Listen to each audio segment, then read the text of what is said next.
Never mind me while I'm stepping out my circumference. I feel the nerves trickling down, it's life humbling. My words stutter, stumbling, staggered, I'm caught off guard. This the life of a jigaboo, introverted, I'm scarred. Whoa, my mother been the melodies while they sing the choruses. Direct message from Slade saying we need more of it. Paranoia in my state, I see envy at high rates. Now it's crop off the fate, turn great so I fly straight. Was gone for a minute, now I'm back like an X with big factors. I see you turn flat like extinct like some raptors. When I drop through prayer, precision, practice and patience, we move to greener pastures. They're saying life is a matter of mastering basics and mastering patience. More time I get tired of waiting. Maybe it's fate procrastinating, the times are bad, so it really had me sprung. Like she got me doing things that I never do.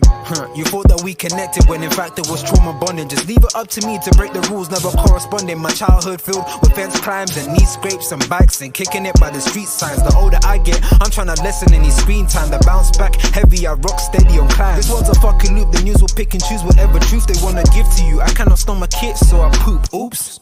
When life turns sweeter, the lemon mouths get louder. But I'm amplified with ghosts from God like that boy Fowler. Working like I got that point to prove. But truth be told, the proof is right in the pudding, no point to lose.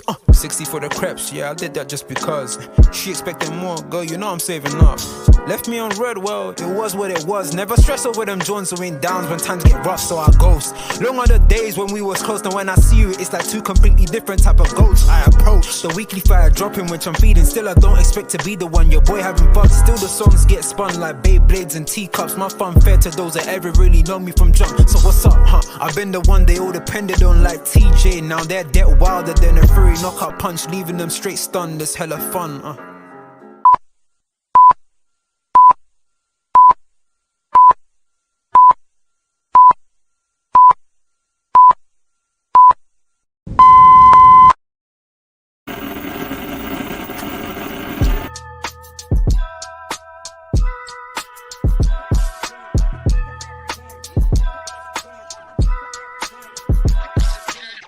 Through the lot, now you know I'm coming through. When the growth look good on you, best believe they wanna screw now. I've been trying to climb, devil threw me in the dark. Baby, don't be insecure, you can still go make a mark like blow. Could never let them drain my soul now.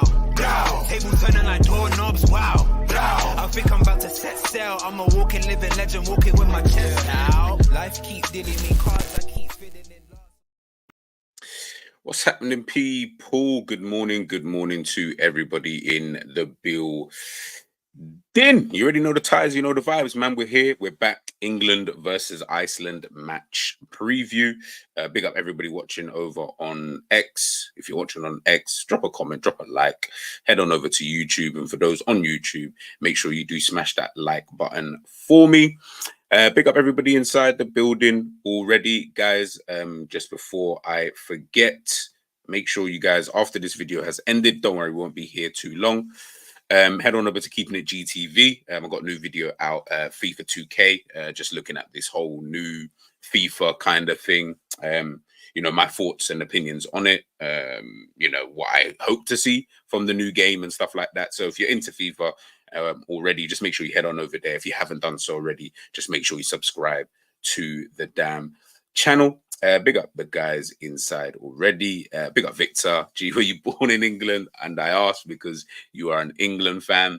Yes, I was actually born in West London. In terms of being an England fan, I wouldn't even say I'm an England fan, you know. I'm probably, when it comes to internationals, I'm more now just like player FC. I'll be real when it comes to internationals. If it's not Ghana, if it's not like Uganda, then I don't really care. To be honest with you, like I have my favorite international team, so Spain is like my favorite team. But yeah, other than that, like we're in England in it, so I'm gonna do, you know what I mean, the England talk and stuff like that. And I just think it's interesting as well. Yeah, I mean, I think it's actually interesting looking at some of these players. There's a lot of players in the England squad that I actually like at this current moment in time. So I said, yeah, you know what? During the Euros, let's get some content out. Otherwise, it's gonna be a quiet summer. It's gonna be a real quiet summer. Big up AZ100. Good morning to you, my friend. Look, guys, we're here. We're only talking about England's match this evening, 7:45 UK time. Do not know what that is for everywhere else, but in the UK it's 7:45, playing at Wembley, meaning it is going to be crazy down this side of the map. But look, Gareth Southgate, he's obviously picked his Euro squad now. And I will be doing like an England, just maybe like a day or two before the the actual tournament itself. I will do like a review of where I think England may get to, what my expectations are, and stuff like that. My kind of my best squad for the Euros and everything like that. So we'll do that closer closer to the time. So we've got about a week. Give it a take. We'll give it about a week, and then I'll post that out, or I'll do a live video on that. But we've seen he's obviously done his squad now for the Euros. The 7 players, was it? I think it's 7 players that got cut from there. Obviously, there were some big names within that, you know, Harry Maguire, Jack Grealish, James Maddison, you know, all these players that I kind of thought they were all kind of givens to kind of go. He said, nah, we don't need you guys. We're going to take these guys with me to the Euros. So obviously, hopefully, you know, we might see Adam Wharton, an Eze, you know, these guys going, you know, playing for England and stuff for the first time. Kobe Mainu, you know, there as well. Jared Bowen, don't think, he didn't go last tournament. So I think maybe he did. I can't remember. If he did, I don't remember him ever playing. But he's obviously going to be there. Cole Palmer, fantastic season that he's had, you know, that's dope. Anthony Gordon as well. Ollie Watkins, Ivan Toney. Tony, imagine that, you know, this time, you know, last year he might have not even been looking at the England squad like that, but clearly he's, you know, of course, done enough. Aaron Ramsdale in there, Lewis Dunk, Ezri Konza. Like, there's a lot of new names in this, and I find that in itself kind of interesting, just because obviously after this tournament, Gareth Southgate's contract is done, isn't it? So the fact that he's chosen quite a lot of new people to come away for this tournament, I would have thought he would have gone tried and tested. Do you know what I mean? This is his job on the line at the end of the day. Ultimately, if England don't win this, then, you know what I mean, he's probably gonna have to go. You know what I mean? Peak if England get knocked out of the group stages. Oh my God, yeah. It won't be good timing for him, man. And I'll get into this obviously when I do my review, but I would love to know who would be the next England manager, though. Like, if you guys had to choose the next England manager, who would that even be? Like, that in itself, I think is kind of crazy. Big up Hakeem in the building. Oh, I like that. G-Force. Yeah. Big up Ali in the building, man. Hope you guys are doing well this morning. As I said, guys, I'm not going to keep you guys for too long. Let's kind of just get straight into it. So, you know, this evening's game against Iceland, this is obviously like a predicted lineup that I think SofaScore have done, which they think. Now, a lot of people are asking, you know, whether or not England should go strong, or whether or not we should just still kind of, you know, experiment. Hakeem saying give it to Sean Dyche. Hey, it'll make, listen, England will be defensively solid, I'll tell you that much, and maybe that might work. Maybe that might work, right? But yeah, a lot of people are asking whether they should go strong or still experiment. Obviously, I feel like this game's a bit more trickier to kind of judge, just purely because we're so close to the tournament. So you don't want to play anybody that doesn't need to necessarily play. But at the same time, remember, it's not like club football where we've got time to get a bit of rhythm. You know what I mean? It's a tournament football. I kind of need everybody to be, you know, kicked into gear from the jump, right? So the lineup that they've obviously gone with is Carl Walker, John Stones, Mark Gahey, and Kieran Trippier at the back, with Pickford in goal, Trent and Declan Rice. So Trent in that double pivot, Bukayo Saka, Jude Bellingham, Phil Foden on the left-hand side, interesting, and of course Harry Kane up top. Now, I don't even necessarily have a problem with that kind of lineup, so to speak, but at the same time, I kind of rather see some new players. Like, I'll be real, I'm all for the experimenting kind of stuff, because the reality is we're so close to the tournament. So of course you're going to play a couple players. Of course, I'm not saying play the entire team, just be an experiment. No, play a couple players in there just for balance and stuff like that. But I want to see, you know, the Adam Whartons, the Ezes, the Anthony Gordons, the Cole Palmers, you know, Ivan Toney's. Heck, I want to see a different goalkeeper in goal. Like, I just want to see something different, purely because when we get into these tournaments, it always happens every single time. And I think I mentioned this before with England. Every time we get into a tournament, what happens? Once you take off someone, all of a sudden things look crazy. Or they don't even want to take off any players, meaning the players on the pitch are so tired because they've had to play 80 whatever minutes and we can't see anything different. Like, we never know. Tournament football, I get it. You've only got 3 guaranteed games in the entire tournament. That is the only guarantee that any team actually has. You've got 3 games. And in those 3 games, you're just trying to progress through to the next round. So I get that. But on the flip side of things, you never know what you may need at any given moment in time. Is there something? This is the last time that Gareth Southgate's going to be able to try something different. Do you get what I'm trying to say? So when I'm looking at it from that aspect, I'm like, why not? At least I'm not saying obviously you'll see my team in a second. I'm not saying that you necessarily have to change the entire team, but you may want to just throw in a couple other players that, like Harry Kane. I don't need to see Harry Kane. Like, he can come on just purely for fitness wise. That's cool. I've got no problems with that. The Jude Bellingham's obviously, he's been away, obviously winning the Champions League with Real Madrid, so he might just need a little bit of rhythm so that he doesn't, kind of fall out of it. Saka's been injured as well. Foden, like, I get that. If you want to bring them on or start a couple of them, I've got no issues with that. But the other players are the ones I think we really and truly want to see. Heck, we might need to see a Gordon, for example, because I don't know what he's going to do now. I know they've got Phil Foden on the left side, but why not Gordon? Why not see what Gordon can, necessarily do? There's so many, different kind of aspects, different kind of things, to kind of look at it. So, I just think, potentially change it up and then see what's up.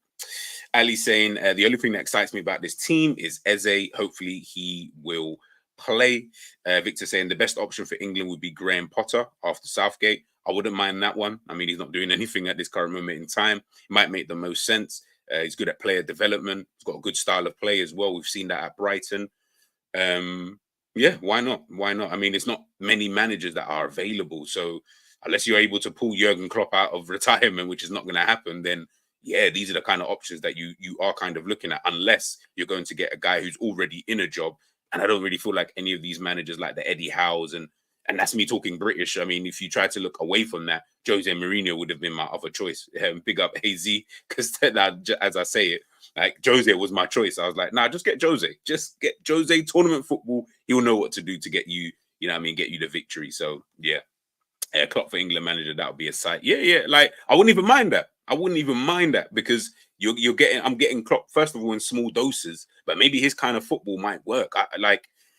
England have got to do something. Like, this tournament is going to, and I keep saying this, I said this on Enza's show like a good few times. I've said this for the last 2-3 weeks. Next season is going to be so interesting to see, with so many different changes with managers and stuff like that. But this tournament, more so for England than anything else, I don't really care about the other nations, but more so for England, it's going to be so interesting, because the reality is you've got a lot of these players, the Sakas, the Fodens, Bellingham, Trent, Declan Rice, Harry Kane, even just looking at that six right there, that six needs, they're in the David Beckham, Steven Gerrard, Wayne Rooney, Michael Owen, they're in that kind of Paul Scholes. They're in that kind of space where it's like, bro, I'm not saying it's now or never, because you've still got time, you've still got other tournaments, but we're in that space now, and they're all already kind of winning.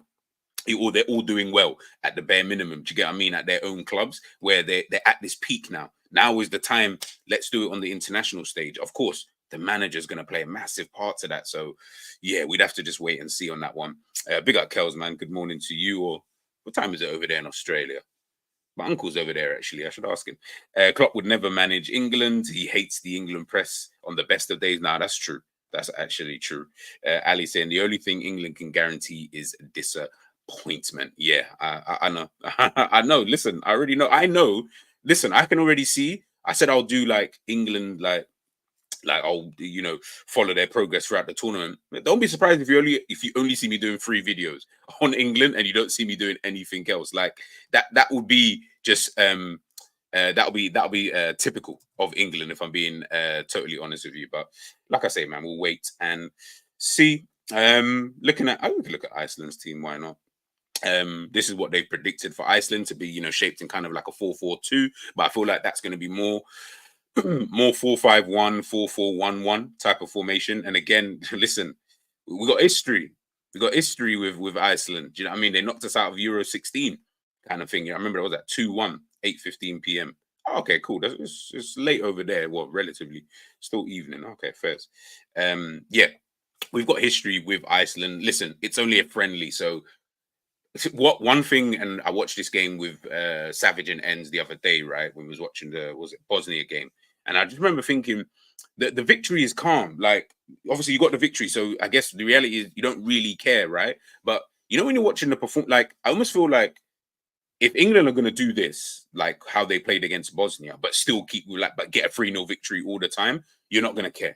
Like England fans are not going to care. They'll just be happy that they won the game and then we move on. It's tournament football. It's a short thing, so I get it. But you know, when I'm looking at something, I'm like, I don't know. I'm just trying to see something because England have this thing about them that when they get into tournament football, as we've seen throughout the last, let's just say 30 years, just as a point of reference, when we look at the last 30 years of England, bro, we all know like everything's fantastic. Qualifiers, friendlies, winning 5-0, winning 3-0, you know, slapping teams 8-0, you know, the San Marinos of this world. And we do all of that fancy stuff. You get into tournament football, all of a sudden, it's like everything just changes. And I asked this question before, and I would love to know. And again, maybe no one's really even, well, I know they've asked like the Steven Gerrards and stuff like that, and they didn't really come up with the answers that I thought they would. But I would love to know, what is the mental block?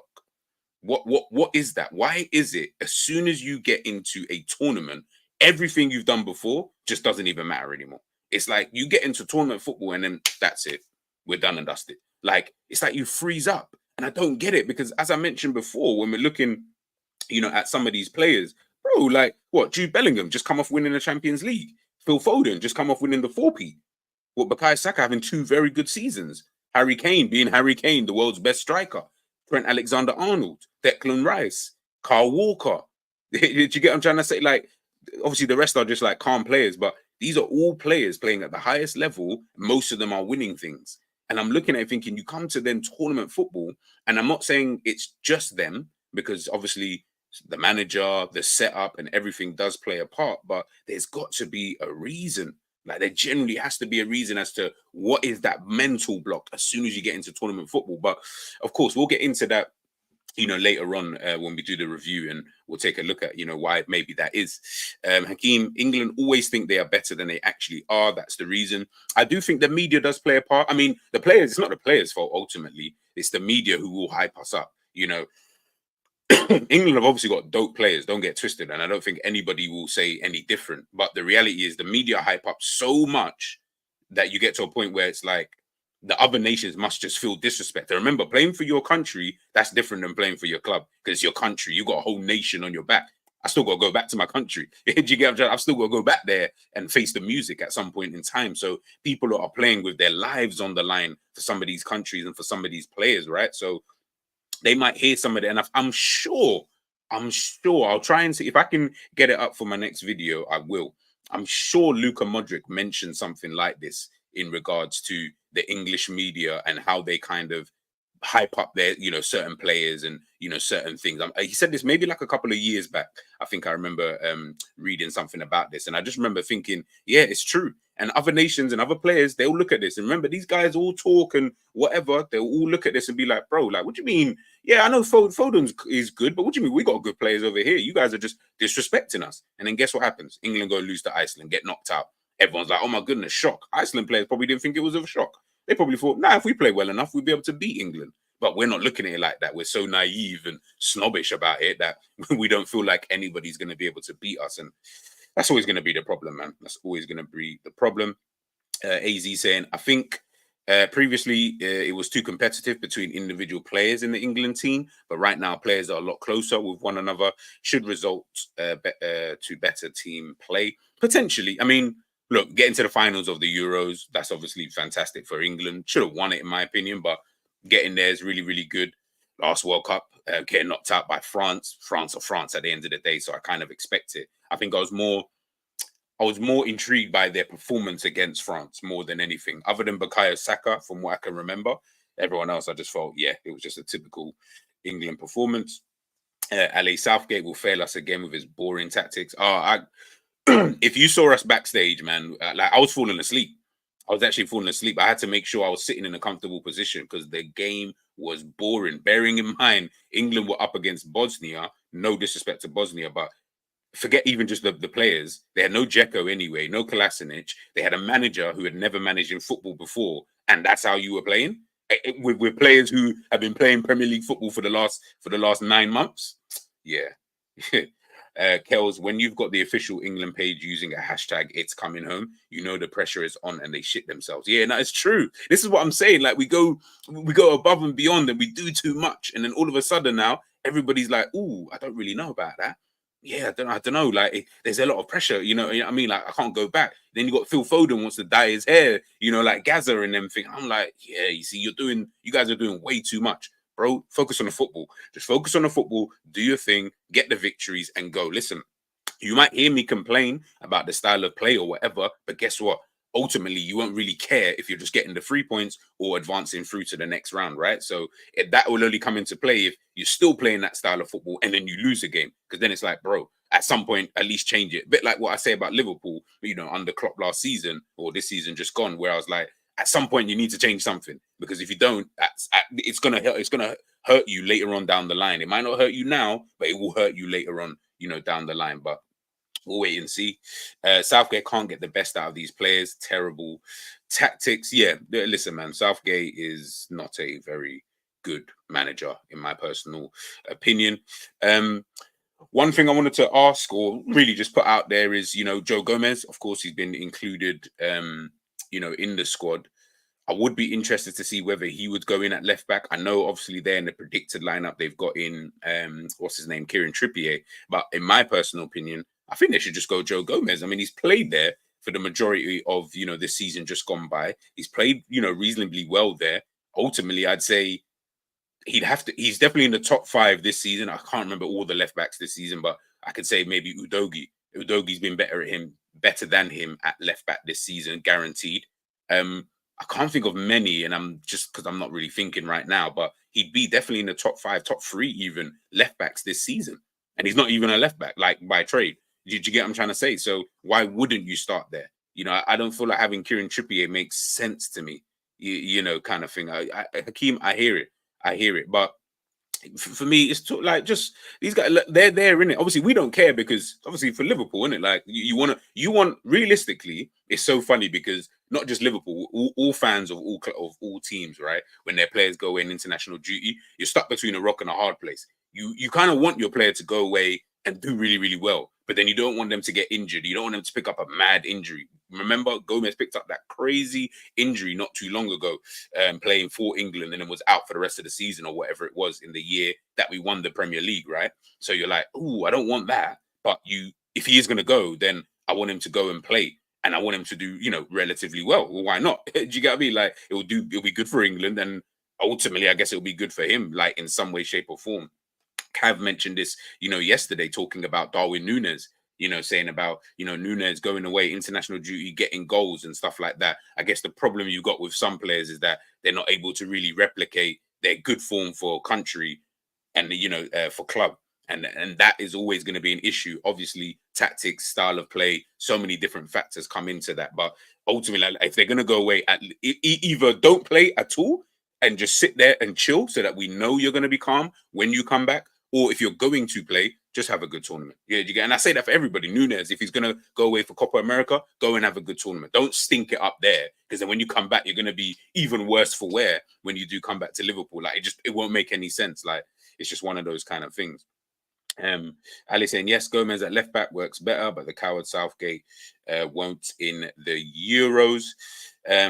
Big up, Angel. Good morning to you. One thing Southgate has done is created a more unified team. You can criticize his tactics, but the public perception of the team has improved, even after fights between players like Gomez and Sterling.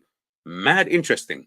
Don't you find it a joke, yeah, that, and listen, life works in coincidences, right?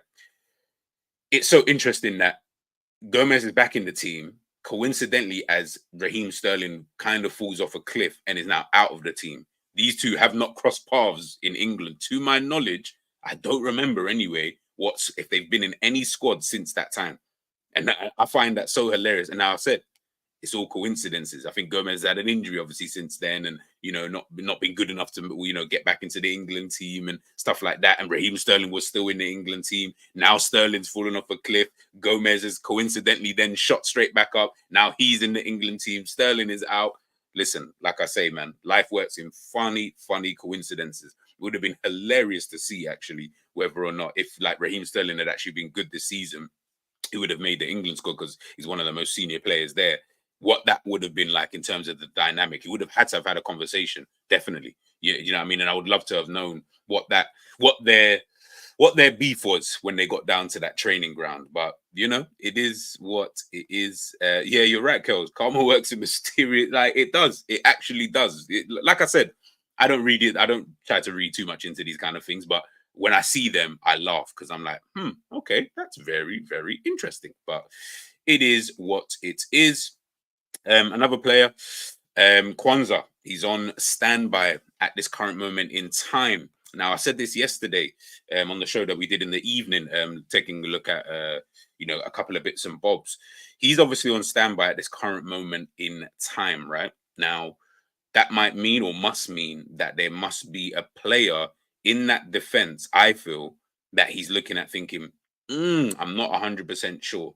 Just not 100% sure. I mean, I'll be surprised if it's another player in the team, but I feel like it has to be one of the defenders that he's looking at, whether it's fitness-wise, whether it's form, whatever. There must be someone in there that he's looked at and just said, yeah, I'm not 100% on this person. So if I'm going to have a defender on the standby list, it's going to be Jarell Quansah. Now, Quansah is obviously a centre-back. It's not like he can play left-back or right-back. So if he's looking at that, I almost feel like it must be one of the, unless Kieran Trippier, like, I don't know, Luke Shaw maybe, because if Shaw doesn't go, as an example, you add in another player. Let's say he adds in let's say it's Luke Shaw, he adds in Quansah.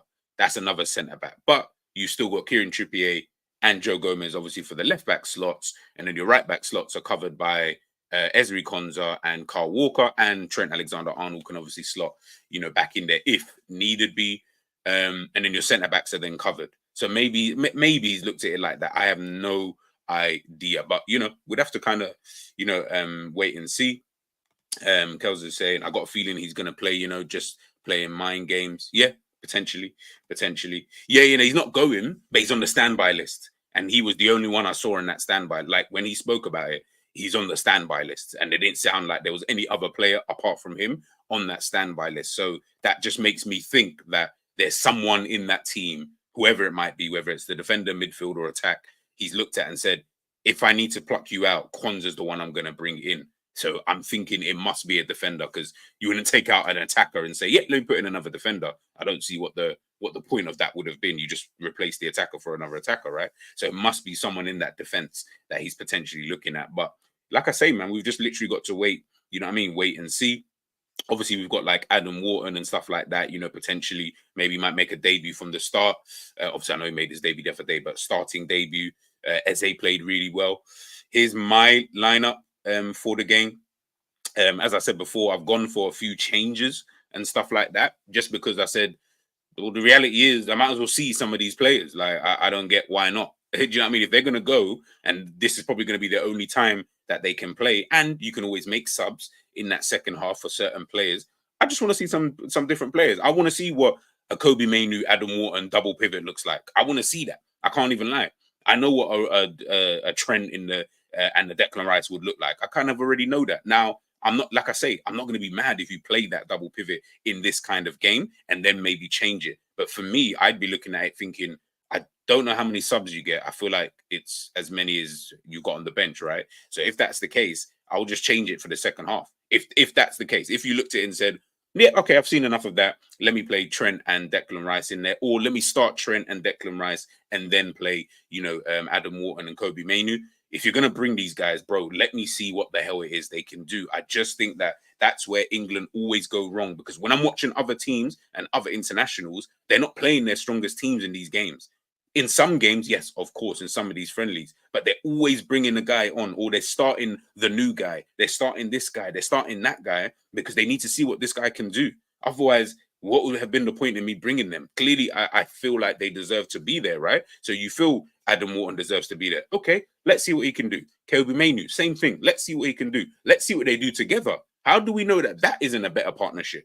Obviously, I don't think it would be, but these are the scenarios that we get ourselves in every single tournament. And it's like, I don't want to be sitting here.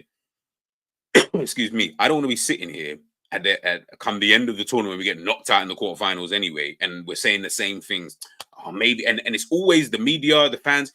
oh, he should have played this player, he should have played that player, or he should have actually brought this player in for this type of game.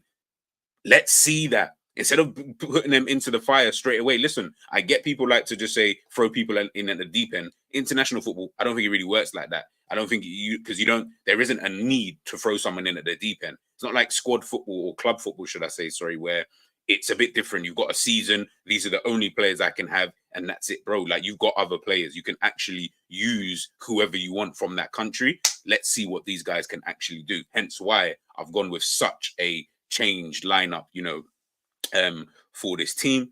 So obviously in goal, I've gone with Ramsdale. The goalkeeper thing is always weird. I always find that one weird because I'm like, obviously you bring other goalkeepers just in case, right? In case your main goalkeeper gets injured. But then why do you bring three? Like, hey, listen, look, better safe than sorry. But he's got there. I just said any goalkeeper. I don't actually care. It could have been Pickford. It could be Dean Henderson. I don't care. I just put Ramsdale there just for the sake of it. I've gone with Quansah at the back with Joe Gomez at left back. We have to see Joe Gomez start in this game. I feel like that's the only thing that makes sense. I've gone with Lewis Dunk and I've gone with Jarell Quansah. If he's on the standby, Quansah, play the guy. Just start him in this game then. Otherwise, why the hell is he on standby? Do you get what I'm trying to say? You may as well have just let him go back home kind of thing. So I think definitely start Jarell Quansah. You don't have to start Lewis Dunk, but you've brought him, and I would like to see what he looks like. And there, I feel like you've got two ball-playing centre-backs in there. One's left. Well, people said that Dunk's right-footed, but fair enough. He can play on the left-hand side, and Jarell Quansah, on that right-hand side. Why not? Or if you really want to do it, swap them. Jarell Quansah on the left-hand side, Lewis Dunk on the right-hand side. Whatever it is that you want to do, I feel like you've got two ball-playing centre-backs, though, in there. And you've got the kind of brute in someone like a Lewis Dunk alongside someone who is a bit more comfortable more comfortable than Dunk anyway, in possession, in someone like Jarell Quansah. Play him in there. As I mentioned before, you've got the double pivot of Adam Wharton, Kobe Mainoo. I feel like Wharton will obviously be the more defensive one, but they're both comfortable in possession. Kobe Mainoo is probably the one who's going to try and progress play a little bit more, try and find those passes. But Adam Wharton can do that from deep as well. He likes to punch it into that attacking midfielder or striker or the winger, whoever it is. He can punch it into those, into those kind of positions. He can do that from deep positions, so I've got no problem with that. But Mainoo is just there. Again, those two, I'm expecting them to, if I was to play them, I'm expecting them to provide me with a lot of energy in that team, if I'm being honest, because they're quite young, right? And they're quite enthusiastic, and they're actually good players. As much as we want to diss Kobe Mainoo for certain things, he's a good player. He is actually a good player. Forward line, I've gone with Foden on the right. I don't know what's going on with Saka, if he's recovered fully. But Saka will start regardless in the tournament, so you can bring him on if you need to. But I would like to see either Foden or Cole Palmer there. I've gone with Eze in that number 10 role, a role that he's played for Crystal Palace. Of course, we know he can play out wide as well. Again, that versatility, I think that's going to really help him, for this tournament, because you can use him in both positions. And if you are going to play Eze in that number 10 role, then I feel like you can play Anthony Gordon on that left-hand side. And I feel like, why not do that? Again, you got a lot of pace down that left-hand side with someone like Anthony Gordon. Play him in when you need to. And I think the relationship between maybe an Eze and a Gordon, I feel like that would be really interesting, to be able to see. And then you've got Tony. Now, Tony's good at the hold-up play. And I think as an all-round striker, between him and Ollie Watkins, I feel like he's maybe better all-round. Obviously, he's not as fast as Ollie Watkins. So when it comes to running in behind, that's not his game, right? His game is more ball to feet. But when the ball does drop into that penalty box, more often than not, he will, put the ball into the back of the net. So again, having someone like him with runners either side, whether that be the intricate play with Phil Foden, whether that be the runner who's running beyond the centre backs or the full backs in Anthony Gordon, or if you need to play it to feet between yourself and Eze, I feel like having that kind of mix may just potentially help. I don't want to see Ollie Watkins because I saw him in that game against Bosnia and he was absolutely terrible. Absolutely terrible. Like it was horrible to watch, man. I didn't understand it. Maybe that was just because of the other players. I don't know, but his own performance, it stunk. Like it actually really, really did stink. Max is saying we got too many forwards. Yeah, 3 forwards. Yeah, I hear it. I hear it. Do we need that many forwards? Who knows? I think maybe for penalty shootouts potentially. Yeah, man. Put Eze. Yep. Eze. Ali saying I'd like to see that as well. Yeah. Just bruv, like Listen, England have been doing the same thing for the last since 1966. Let's do something different now. How do we know something different might not work? Just try something different. You've been doing the same thing for God knows how many years. It has not worked. You have not won another tournament since 1966, and you've kind of been doing the same things over and over and over and over and over again. Let's see something different, England. Let's just see something different. Did you get what I mean? Play Eze instead of Bellingham. Proper bang average. Hey, the Real Madrid fans ain't going to be happy with that one. Yep, I prefer Eze over Bellingham any day. Far better player than the extremely overrated Bellingham. Yeesh. Listen, you know I like Eze. You know I like Eze. So I don't want to disagree.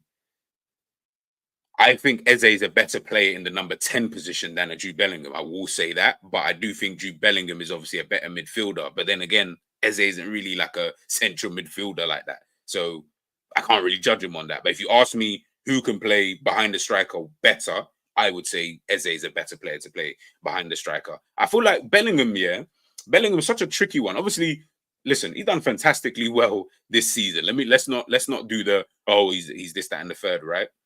He's done amazing this season in terms of joining Real Madrid, the biggest club in the world, playing whatever role that he's been playing, whether you want to call it false nine or false midfielder. I don't know what they call it, but whatever he was doing, it was getting him a lot of goals, right? Arriving almost that Lampard-esque kind of role, arriving late in the box. Sometimes he was the striker almost, in that team because you had the two split strikers, so to speak, in Vinny and Rodrigo, which allowed for him to get the space in. Fair enough.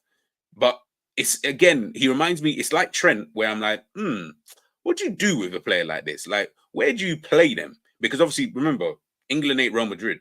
We don't have a Valverde, a Toni Kroos, a Modric, a Chouameni, and, Vinicius Jr., Rodrigo, soon to be Mbappe, and a sick defense behind us in Rudiger, Alaba, Militao, and we don't have that. We don't have that kind of team. So, and we don't have that kind of manager who has the nous to be able to understand what needs to kind of be done. So I'm always like, what do you do for England anyway? What do you do with Bellingham? Like, where do you play him? Where are we going to see the best of Jude Bellingham? Because if we're going to say he's going to play that role that he played for the majority of this season for Real Madrid, well, that can't happen because we've got Harry Kane up there. And Harry Kane is almost going to occupy a lot of the same spaces. You almost need him to have like a free role where defensively doesn't have to worry. He's got two players behind him to sort that out. And he can just play in pockets of spaces, picks up the ball wherever he can dribble with it. He can, bring the team forward if he has to, gets the ball in potentially that number 10 position. He can pop it off, get a shot off, etc. I feel like that's what you kind of have to do with someone like a Bellingham. But when we go through the review, we'll obviously take a deeper look, at that. Big up safety first. I feel like Palmer, Trent, and Bellingham should be used as impact subs, especially in the group stage. Listen, man, I'm not even against none of this, man. I'm really not, because it's, like I said, they're all so unique in what they do. For their clubs, it can work, obviously, because the clubs will kind of build their teams in and around that kind of specific, talents and qualities that these guys got. But when you come to like the international stage, and England have got the Phil Fodens, Bukayo Sakas, Harry Kanes, these kind of players, I almost feel like it makes it difficult to try and build in and around that, because these guys are not like Szoboszlai at Hungary. Yeah, he's the star player. There is these guys. None of the, like, no one's a star player in England. There's not one guy for England where you're like, that's the star boy, that's the guy. There is none. They're all like superstars for England, if you want to call them that. Anyway, there's no one person. So I almost feel like it must even make it a bit more difficult for the manager to start thinking, what do I do? Like, who do I build the team around? Do you get what I'm trying to say? Like, people always say build it around Trent. I'm like, impossible, because you've got Harry Kane there, you've got Phil Foden there, Bukayo Saka there. You can't build it around Trent, because what about them guys? Because they're equally as good at what they do. So they need to have their strengths shown. Listen, I feel like it's a bit crazy. It's a bit crazy when it does when it comes to England. Max is saying Bellingham way overrated. Only scored versus rubbish La Liga teams. Did not do nothing in Champions League any game versus the big players. He has nothing to his game. Eesh. Hey, like I said, the Real Madrid guys, Savage is not gonna like that. Big up, Marianne. Hope you're doing well this morning. England crash and burn. The sad thing about the Euros is no Brazil. Yeah. It'd be good to see these teams. Eze has got serious skill. England needs that in the Euro. Yeah, listen, I would love to see Eze. Like I said, when we do my team for the Euros, he's in my team. Do you get what I mean? And there might be an upset, within that, because I just think that, yeah, you have to play Eze, man. I just feel like he's in some good form, finished the season really well, and the type of player that he is, I just feel like you need that. You know what I mean? You need that in there, but it is what it is. Real Madrid fans booed Bellingham from January. Oh, okay, I did not know that. But I bet everyone was Bellingham when he was linked with us. Yeah, Kels, 100%. But I always said, like, if you go back to watch like some of my old videos, you'll hear me talking about Bellingham. And if you go back on like Jerry's show, we used to talk about Bellingham a lot, because I used to always think Bellingham's a good player. I'm not good. Let's just start there. He's a very good player, right?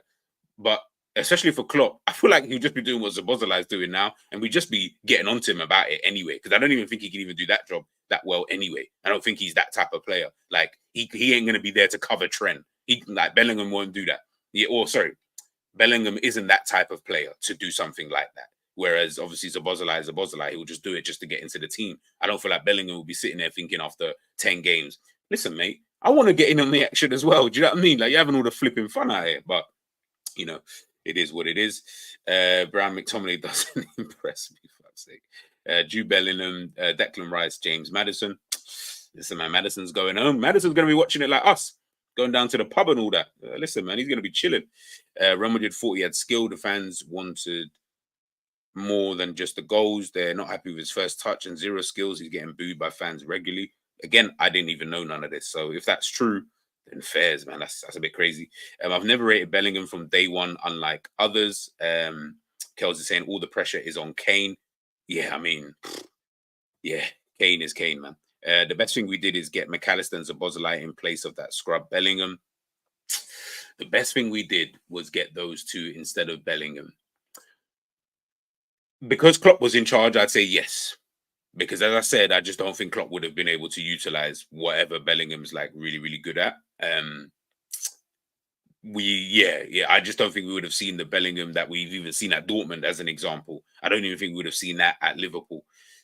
So yeah, maybe. And listen, look, McAllister, I like McAllister and Szoboszlai, especially Szoboszlai. I think Szoboszlai is actually a good player, man. I think next season, I mean, my stocks are still in Szoboszlai, people. I mean, I haven't sold them yet, so we'll wait and see. Safety first. Glad Southgate picked a good variety of players, because if England get to the final, I don't think players like Stones, Kane, and Saka are going to last the whole tournament. Yeah, and this is what I'm talking about. It's having those different options, different type of players. Big up Quansah, because I think he mentioned something about this before. It's like you take the same player.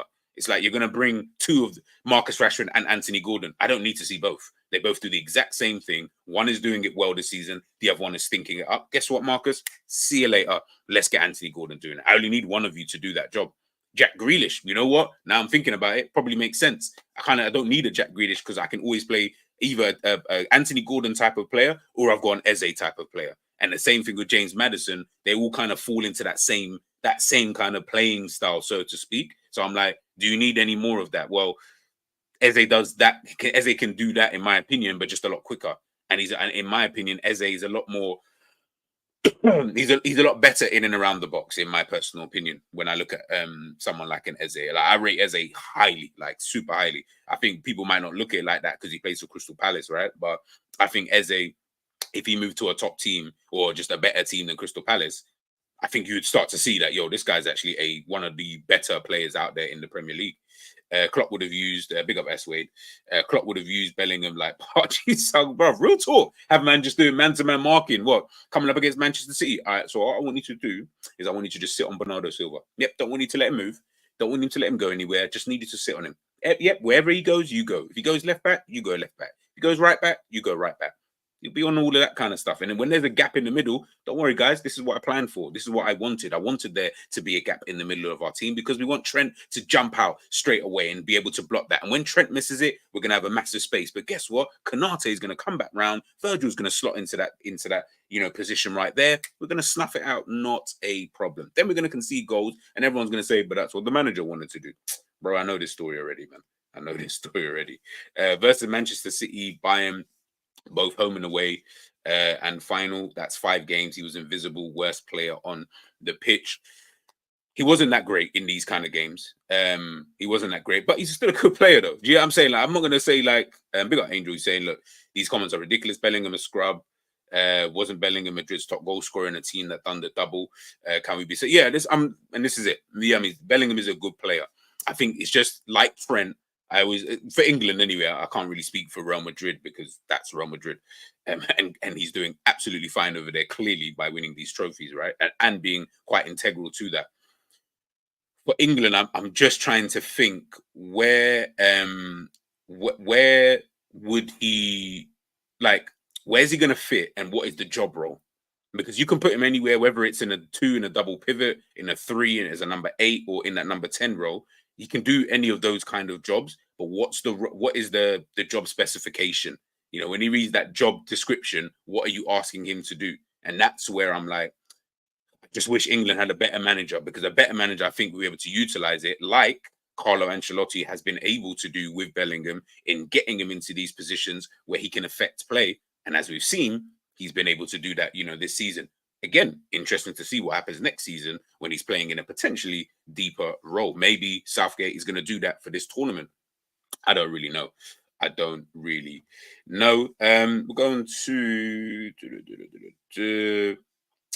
going to the last bit here. I think that was it. Yeah, as I mentioned before about Wharton, obviously potentially getting his debut.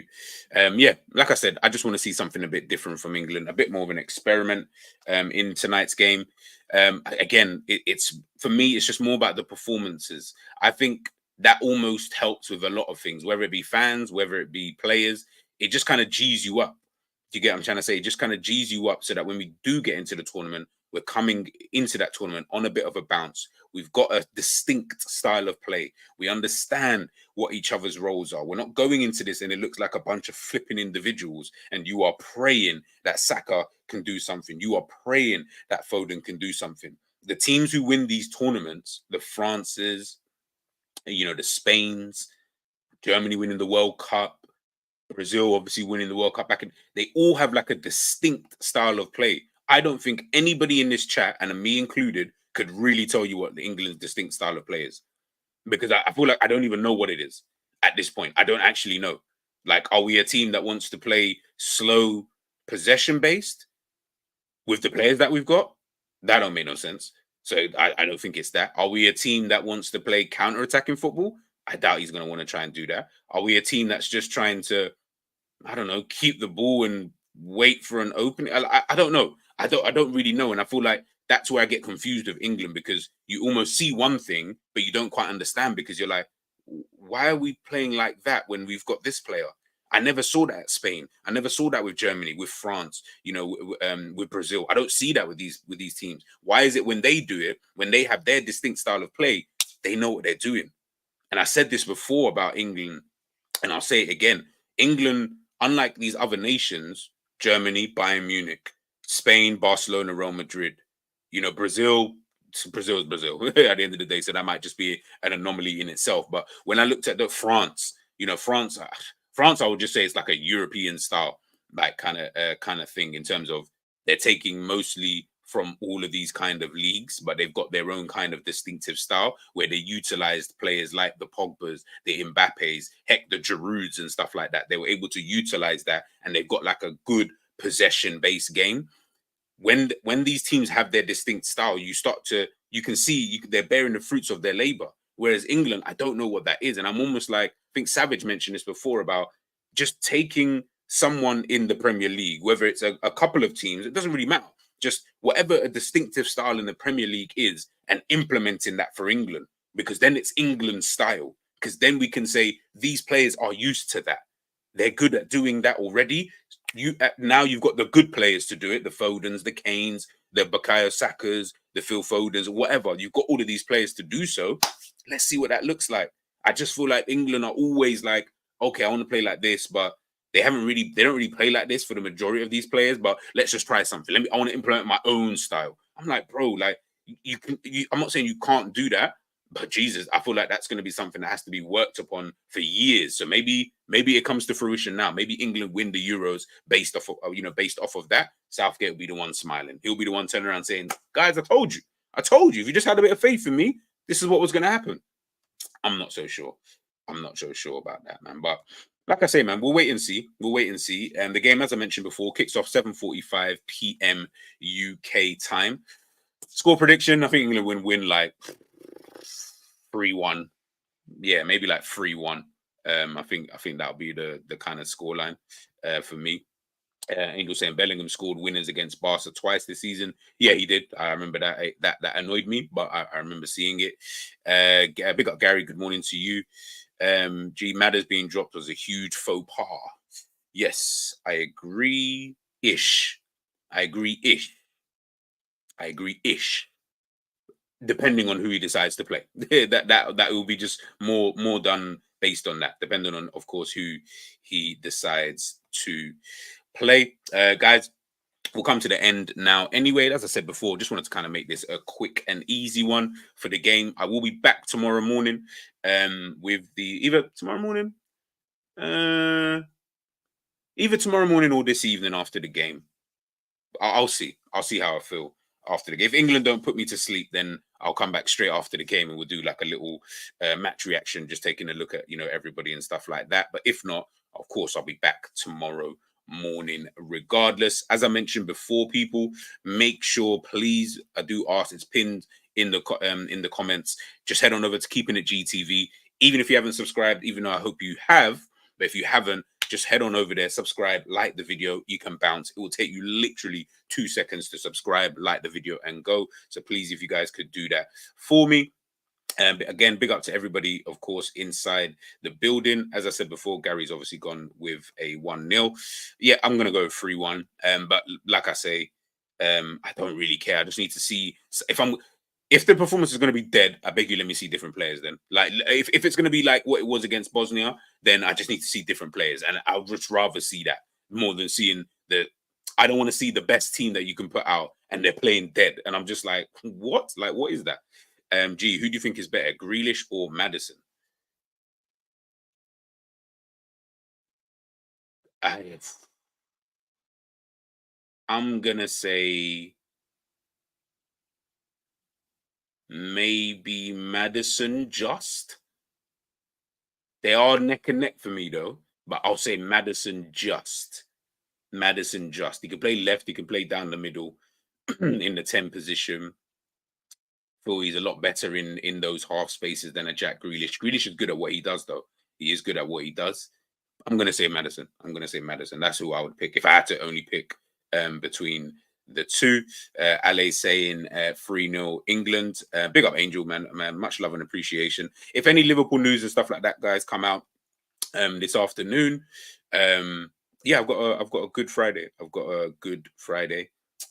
So yeah, I'll probably do something this afternoon. But guys, just make sure you stay tuned, stay locked in to everything, and keep your notification bells on. And I'll catch you guys potentially this evening, but if not, tomorrow morning. Peace out, much love, enjoy the rest of your Friday.